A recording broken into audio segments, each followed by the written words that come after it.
Hello, folks. Ha! It's Gator. Gator at the camp. Hang on. Woo! I lifted my pants and I forgot to tie my buckle. Don't want to make a show here and get in trouble with YouTube there. Wouldn't be too much of a show anyways. This is my turnaround spot. So you come up the hill there. The hill is about maybe 20 feet from the lower to this spot here. Right in the back. The mule's right beside you guys there now. Right in the back. It falls, eh?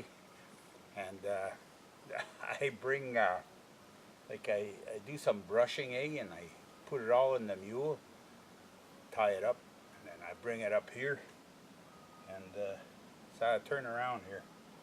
There's I tried to get a little bit of gravel here. There is some places where I get coarser gravel. There is places where I get a lot of rock. I don't know. I'm not really in a good what you call a quarry or a sand pit here. So I gotta kind of scrape a lot to get some decent stuff. There's it's like you can see it's rocks, eh? But it's all mixed up, and there is some clay in it, so it's not really good stuff for. So, folks, this morning I hate to do this, but it's gonna be a boring one. But there's more interesting ones coming up, eh? So I got a few ideas there, and I kind of holding back on them there because I'm keeping the good stuff. I kind of stow it away, eh? But I just thought I'd sit down there and kind of have take a break too, eh? Because the other day I said it was hot around the collar. Well, right now it's I think I don't know what it is Fahrenheit. It's 27 degrees Celsius right now. It's Friday. Well, it's 1:45 really right now. I thought I was going to say Friday morning, but no, not Friday morning. It's Friday after dinner, lunch, or whatever you call it. Gee, why does it have to be so complicated? But anyways, it's Friday. And I did some brushing, but I think I'm done there. Can't overdo it either, eh? It's I'm sitting in the shade. I could be drinking Kool-Aid, but I'm not. So I could have. I kind of cleaned the spot out, eh? To sit down on the rock. I cut a little maple there. Don't like to cut these, eh? Around here, there's talk about maples. There's a few maple. There's rock maple, and then there's what do they call the other one? Okay, the good maples to make in the sugar bush don't get in the autumn there. They don't get all kinds of color. The leaves turn yellow.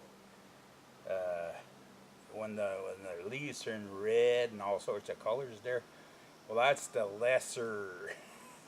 It's the lesser maple around here, anyways. I don't know about other places, but around here, the one that the leaves come just yellow is what they call rock maple around here. The bark is a lot coarser. If I would have planned a little bit better, I would have had a. There's a beach. Oh, there's. Anyways, you can see the other maples there. The bark's all, but these are young specimens, so it's hard to see. But the bark is kind of shiny when they're small, eh? And then as they grow bigger, it gets a little bit coarser. But the black maple or dark maple, they get real coarse bark. And in autumn, like I said, on them when the leaves turn there. There's an oak there. Yeah, I try on the property. I try to put ribbons on the oaks, eh? 'Cause I try to keep those, eh? And sometimes when I get carried away with the chainsaw, I cut everything that I. Well, I try, I transplanted a few, like in areas where I was making a road or something like that. Oaks and beech, because that's my favorite tree.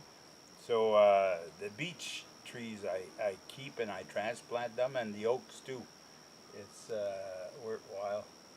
About this spot here one time, we were coming in on to the property. We were here and we had gone to, I don't know, me and the wife had gone to the little town close to here and went out for supper, and we got back.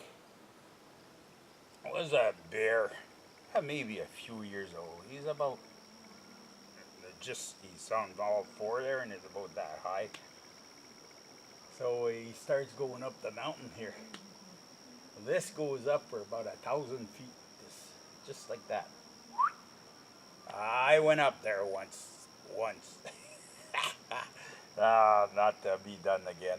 There's if one wants to get up there, all I do is I go around where I have the game camp.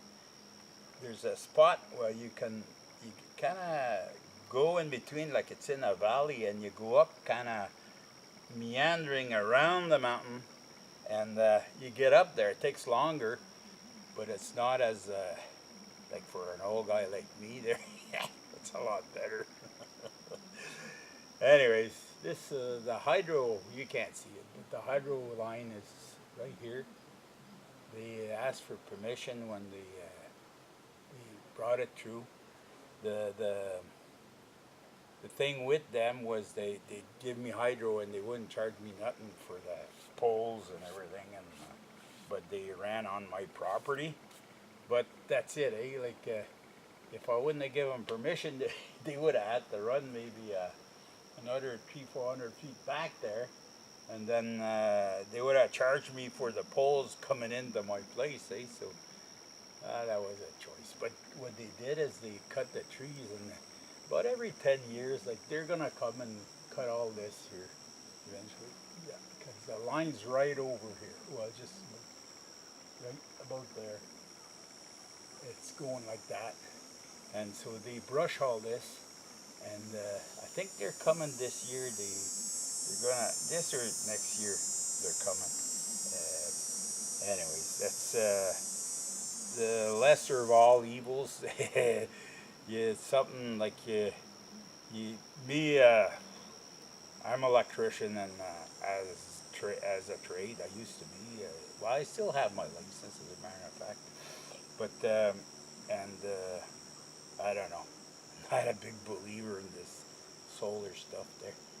As far as I'm concerned, for the amount that you could save, you'll spend it on solar panels and batteries and all that kind of stuff. It's because all this stuff doesn't last a lifetime. Eh? All this stuff is it's good. Some companies guarantee it for 20 years, but it's like three-quarters of the companies that did guarantee it for 20 years, they're out of business in 2 or 3. You know, it's catch me if you can. It's just like the roofing outfits. Eh? It's guaranteed. It's guaranteed until it leaks. Eh? And I think the solar companies, hey, it's a good option for somebody that doesn't have no water, okay, like a creek or something, that he can put a Peloton paddle in there and generate that way. It's a good spot if you don't have wind. Talk about wind, there's a little breeze. It's very humid and very dead as far as the wind's concerned today. So, yeah, Peloton. Anyways, it's neither here nor there. If you don't got no water or flow, and you don't got no wind, well, I guess solar is a good alternative if hydro is not there. But if hydro is there and it's a decent price, you ain't gonna beat hydro. And I don't know.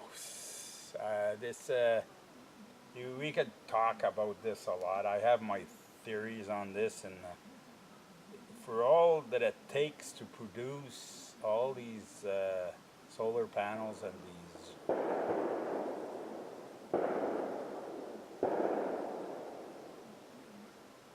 3 shots, I'm gonna go investigate that. So see if it's on my property. It's not far, I know that. Okay, I salute yous all. Maybe they're shooting at me. Well, hang on, I'll get up. And we'll see you in the next one.